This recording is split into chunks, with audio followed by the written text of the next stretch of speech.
Hi friends అందరికీ ఇవాళ మనం చేసుకోబోయే రెసిపీ ములక్కాయ టమాటా. ఇందులో కావాల్సిన ఇంగ్రీడియంట్స్ ములక్కాయలు, టమాటా, ఆనియన్స్, కొత్తిమీర, కరివేపాకు, 4 పచ్చిమిర్చి. వీటితో మనం కర్రీ ఎలా చేసుకోవాలో తెలుసుకుందాం. అలాగే మన ఛానల్ని ఫస్ట్ టైం చూస్తున్నట్లయితే లైక్ చేయండి, షేర్ చేయండి, సబ్స్క్రైబ్ చేయండి. ఇప్పటివరకు సపోర్ట్ చేస్తూ వస్తున్నందుకు మీకు చాలా థ్యాంక్స్ అండి. ఇప్పుడు పొయ్యి వెలిగించుకొని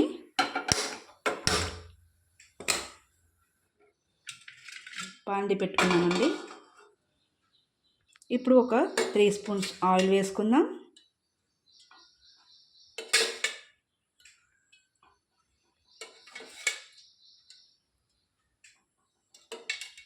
ఇప్పుడు 1 టీ స్పూన్ జీలకర్ర వేసుకుందాం. ఇప్పుడు కొంచెం పచ్చిమిర్చి, మరలా కరివేపాకు, ఇప్పుడు ముందుగా కట్ చేసి పెట్టుకున్న ఆనియన్,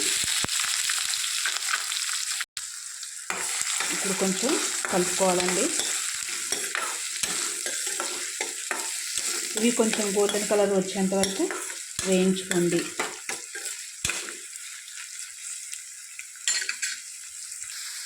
మరి కొంచెం పసుపు వేసుకుందాం. వేసుకొని ఒకసారి కలుపుకుందామండి.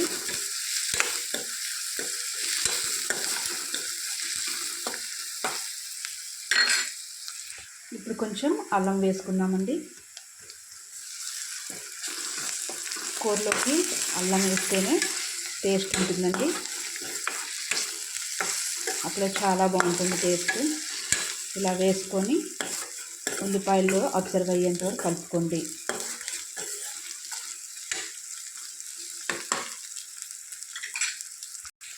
ఇప్పుడు కొంచెం ఫ్లేవర్ కోసం కొత్తిమీర కొంచెం వేసుకుందామండి. ఇప్పుడు ముందుగా సిద్ధం చేసి పెట్టుకున్న ములక్కాయలు వేసుకుందాం. వేసుకొని మరొకసారి కలుపుకుందాం.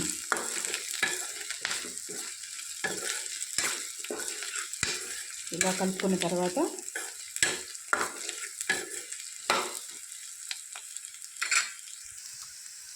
ఇప్పుడు కొంచెం సాల్ట్ వేసుకుందామండి. ఎందుకంటే ముక్కలకి మంచిగా సాల్ట్ పడితే మనం తినేటప్పుడు చాలా టేస్టీగా ఉంటుందండి.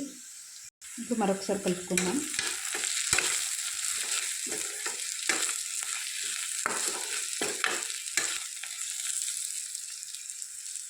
ఒక 2 మినిట్స్ మగ్గనిద్దామండి మూత పెట్టుకొని.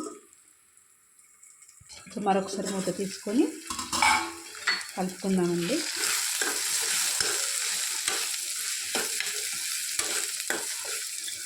మరి కొంచెం సేపు వేగాలండి, ముక్కలు మంచిగా వేగితేనే బాగుంటుందండి. మరొకసారి కలుపుకుందామండి. బాగానే కుక్ అయ్యాయి. ఇప్పుడు ముందుగా సిద్ధం చేసి పెట్టుకున్న టొమాటోస్ని వేసుకుందాం. వేసుకొని మరొకసారి కలుపుకుందాం.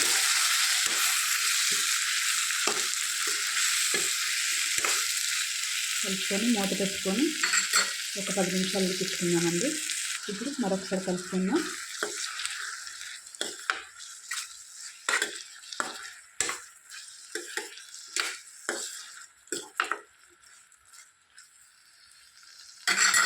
ఇప్పుడు లో ఫ్లేమ్లో ఉంచుకొని ఒక 10 నిమిషాలు ఉడికించుకుందామండి. మరొకసారి కలుపుకోండి.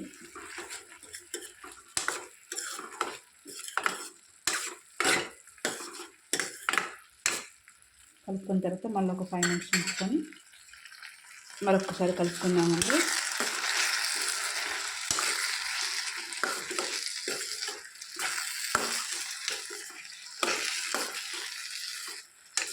ఇప్పుడు కొంచెం కారం వేసుకుందామండి. మీరు ఎంతైతే వేసుకుంటారో కారం అంత వేసుకోండి. నేను ఒక 2 స్పూన్స్ వేసుకుంటానండి.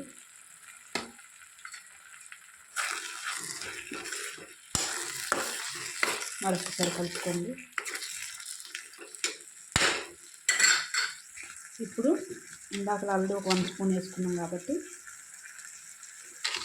ఒక స్పూన్ నుంచి 2 స్పూన్స్ వరకు వేసుకోవచ్చండి. మీ రుచికి తగ్గట్టు వేసుకోండి. వేసుకొని కలుపుకోండి ఒకసారి.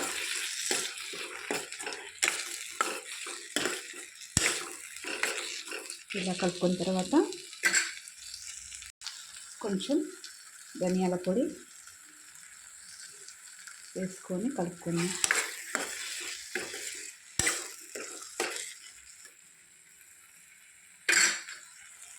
కొంచెం వాటర్ కూడా యాడ్ చేసుకోవాలండి.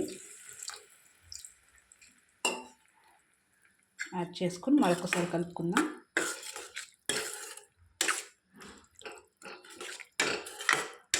ఇలా కలుపుకొని ఒక 5 మినిట్స్ మూత పెట్టుకొని ఉడికించుకుందామండి. ఇంకా పూర్తిగా ఉడికిందండి. ఒకసారి కలుపుకొని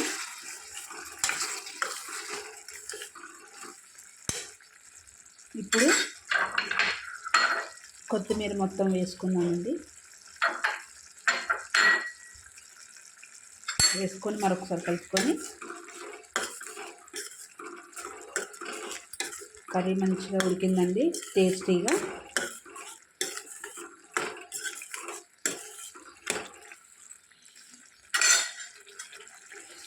ఇంకా ఆపేసుకోవడమేనండి.